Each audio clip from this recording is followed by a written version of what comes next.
नमस्कार दर्शक बंधु Odia knowledge academy YouTube channel को आपण मानक स्वागत।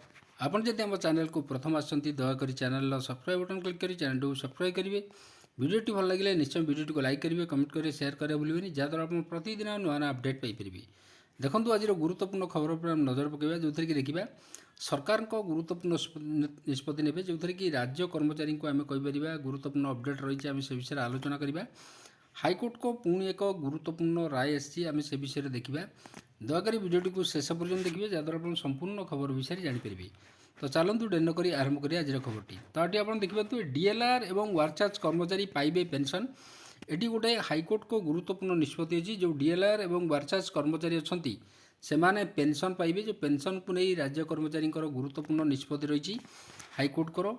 डीएलआर कर्मचारी भाव सरकार विभिन्न विभाग में सरकार को जो विभिन्न विभाग में काम करने पर वार्चार्ज कर्मचारी और शेष में नियमित होता कर्मचारी को मिल पेंशन एवं अवसरकालीन प्राप्य बा रिटायरमेंट बेनिफिट जोड़ा अच्छी रिटायरमेंट बेनिफिट से मिल। यही अवसरप्राप्त कर्मचारी पेंशन दाबी को सरकार खारज करी प्रदान करथिबा 2025 मे 21 निर्देश को हाईकोर्ट खारज कर देइचंती। एतिश 3 मास भितर जो आवेदनकारी माने अछंती सेमानंकु पेंशन और अन्य अवसरकालीन सुविधा बा रिटायरमेंट बेनिफिट जो अच्छी प्रदान करने को राज्य सरकार को निर्देश देइचंती माननीय हाईकोर्ट। आलोक चंद्र दास एवं अन्य तरफ दायर मामलार शुणाणी कर जस्टिस विरजा प्रसन्न शतपथी एपरी राय प्रदान करिसेंती। गुरुत्वपूर्ण राय हाईकोर्ट को राय पर डीएलआर एवं वार्चार्ज कर्मचारी भाव दीर्घ वर्ष धरी चाकरी करने अवसर नहीं मात्र किछि वर्ष पूर्व नियमित होता प्राय 50,000 रु अधिक व्यक्तियों पर पेंशन एवं अवसरकालीन प्राप्य पाइबा 50 जो कर्मचारी अच्छा बाट फिटी। प्रकाश था कि नियमित कर्मचारी भाव 10 वर्ष जो मान रही कार्य कर 1992 जो नियमावली अच्छी आमर सरकार को जो नियमावली अनुसार यही अवसरप्राप्त कर्मचारी माने पेंशन पाइबा अयोग्य बोली दर्शाई सेमानक दरखास्त को 2025 मे 21 राज्य सरकार खारज करते। डीएलएम वार्चार्ज और नियमित कर्मचारी भाव दीर्घ वर्ष सरकार अधीन कार्यकरी अवसर नहीं तथा सुप्रीमकोर्ट और हाईकोर्ट को पूर्व राय अनुसार आवेदनकारी पेंशन और अन्य अवसरकालीन सुविधा बा रिटायरमेंट बेनिफिट जो रही योग्य बोली हाईकोर्ट कहते।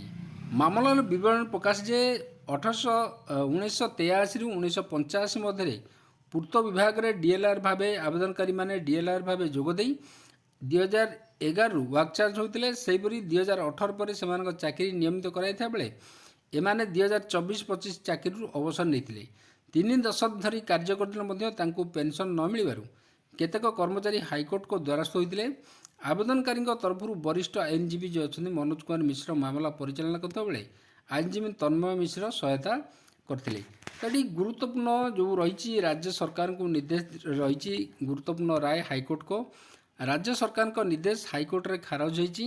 उपकृत हे पाखापाखि 50,000 अधिक कर्मचारी जो मैंने अच्छा से माने उपकृत हे। यहाँ गुरुत्वपूर्ण राय रही सरकार जो आवेदन शुणाणी करी माननीय हाईकोर्ट गोटे गुरुत्वपूर्ण राय देइचंती।